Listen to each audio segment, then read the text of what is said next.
Now, sports with Pete Byrne.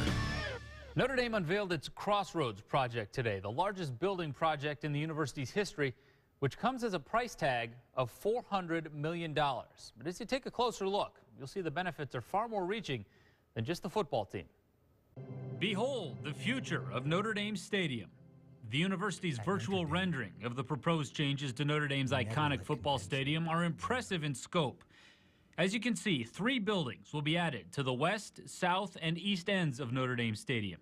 In addition to being used for educational purposes, these 3 buildings will also house a new press box on the east side of the stadium and roughly 3,000 to 4,000 more seats, many of them a higher-end club seating. Notably absent from the project at this stage is the inclusion of a video board inside the stadium or artificial turf. And the reasons for that? The playing surface falls under the jurisdiction of the athletic department. We already know Brian Kelly's stance on that. He's clearly in favor. Don't be surprised if the turf issue resolves itself sooner than later.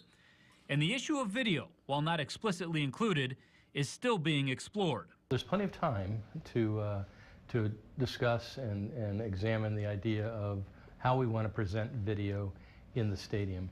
We are going to expand our broadband capabilities, and so there'll be lots of options for people to use their smartphones to get data and video for that matter. There could be video in the concourses. We'll take a look at the possibility in the stadium, but it remains to be seen. This is the most audacious building project the University of Notre Dame has ever undertaken.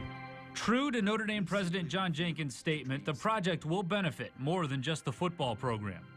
The West Building calls for a 2-story student rec center, which will replace the current Rolf's Rec facility on campus north of the Joyce Center.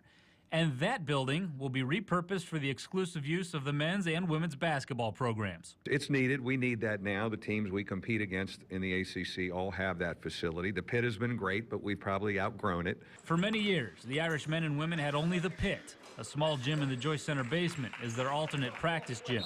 The facility, by most accounts, lagged behind nearly all the other major college basketball programs. But that will be a disadvantage no more. We need a facility not only for recruiting, yes, it'll help in recruiting, but for our current players, for their improvement and their development, being able to get in there, and there's always baskets available to work on. We're going to have plenty of space where you can get in there, work on your game. You're going to have a great weight room. There'll be a training room in there, and you know, it'll be a good headquarters for men's and women's basketball.